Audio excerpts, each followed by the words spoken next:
Really quick one today. I want to show you how to do subtitles automatically in Davinci Resolve.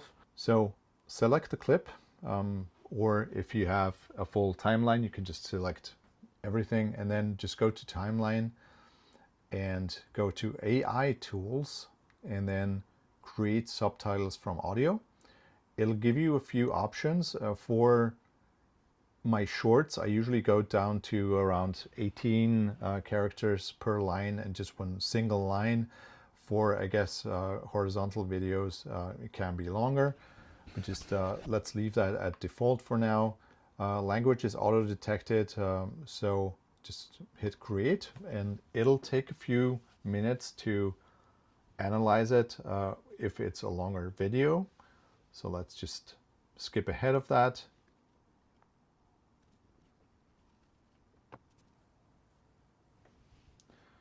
Okay, so now it's done analyzing and it has automatically created a subtitle track. And if you look at this, it's MCA, pretty accurate. Usually, except for like names and weird words, it usually gets it pretty correct in English at least. And I've also had a clip where people were speaking English, Italian, and Spanish in the same clip, and it just auto-translated that into English, which is wild to me, but I guess that's where we are at by now. And it got pretty much everything pretty flawlessly correct. And then, of course, this is just standard text styling here, so we can change if we just select the first clip and then open Inspector and go to track. We can select the font size and font. Usually I go with Futura for my own channel, and it looks a little small, so I would probably make it a little larger because most people are watching on phone screens.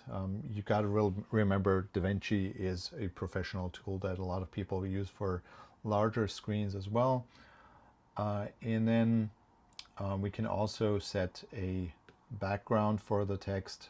The auto background is for some reason kind of tight and I don't like it very much, so I usually just overwrite the sizing, increase the height so it's a little up there.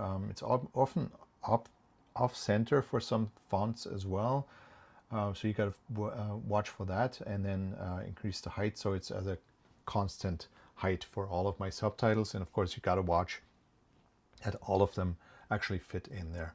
So once we have that styling in there and we have it how we like it, so for example this one needs a little more width, so we'll just get full width, whatever.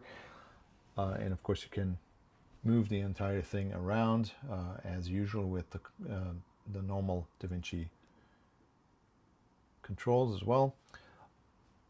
And once we have that, we of course want to export it, and you have to watch out with the export as well, because if you just use, for example, for shorts, I usually use the TikTok preset, and that doesn't include the subtitle track because this is a separate track that Davinci knows is subtitles, so it's not automatically burnt into the video. So you have to go to custom export, set all your settings, whatever, and then go all the way down to subtitle setting, export subtitle. This is the checkbox that you want to enable. And then if you have already decided your styling, you want to have that in the video as a fixed design element, just go to burn into video and it'll burn it into the video exactly how it is shown in your edit timeline. And that's it. My previous workflow was to edit the short in Resolve and then go into CapCut and have that do the subtitles, and it's just saving me a lot of time by just doing it natively in Davinci Resolve. It might not look as fancy. The styling is a little more basic. You have to play with it a little more to get that fun styling that a lot of the CapCut presets or Instagram presets have.